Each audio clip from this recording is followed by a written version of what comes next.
Hi, I'm Heather. I'm a nutritionist and a GAPS practitioner. And today I'm going to be talking about the carnivore diet versus the no plant GAPS diet and what the differences are and which one might be better for you. But right up front, I work with histamine intolerance and mast cell activation syndrome people. Those are people who are allergic or have intolerances to tons of foods. Their body's overproducing histamine and they just can't get it to calm down.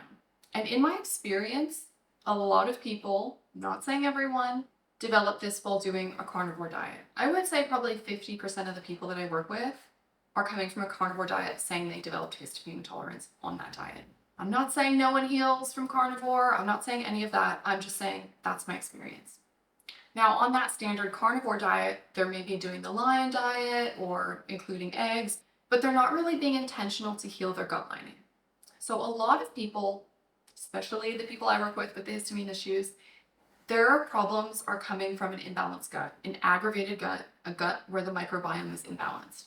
And in that situation, they're not digesting foods properly. So you can remove all these plant foods that might be aggravating it, but if you're not healing your gut lining, and your gut lining is just like this, it doesn't really matter what you eat, you're going to be reacting to it. A steak, for example. It's a very nutrient-dense food, but it's still not easy to break down and doesn't necessarily support a healthy gut lining. So I think that's the mistake people make when they're trying to heal their gut by just going carnivore, is they're not actually paying attention to those healing foods. And that's kind of why I don't recommend carnivore. Now, if you know your gut has some issues or you have histamine issues or mast cell issues, you really do need to heal your gut. So the no plant GAPS is a version of carnivore, but you're not just having steak, butter, eggs, animal products. You're getting a little bit more specific and you're making sure you're having healing foods in your diet.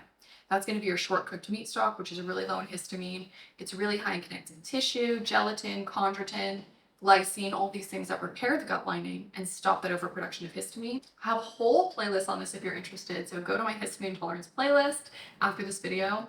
But it actually repairs your gut lining and stops those mast cells from overreacting. The other thing in no plant GAPS that we're emphasizing is like really well cooked foods.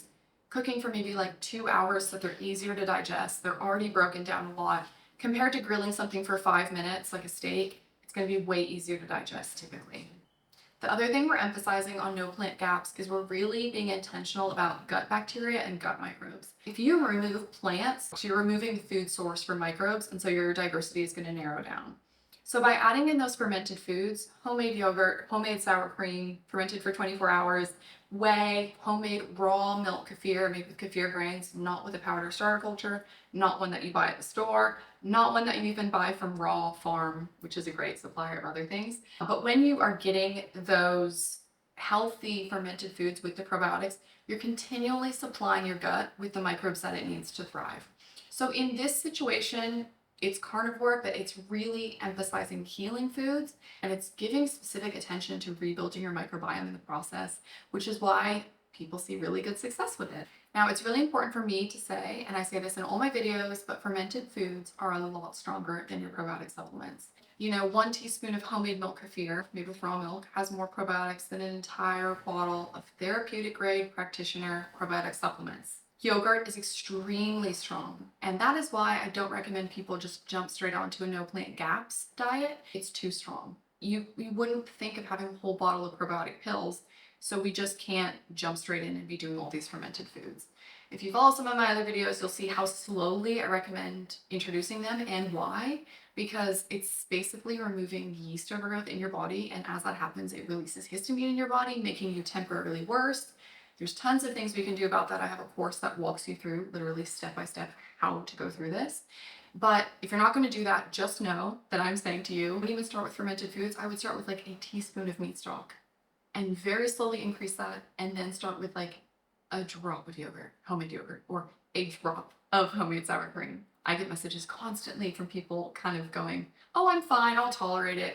And they text me and they're like, oh, I didn't listen to you. I started with a teaspoon of milk kefir and I've had anxiety for 24 hours.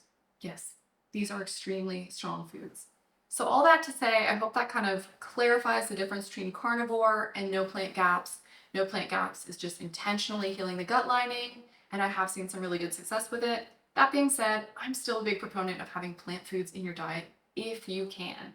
If you really can't tolerate them, that's fine, but if you can, don't just remove them because you think that's best.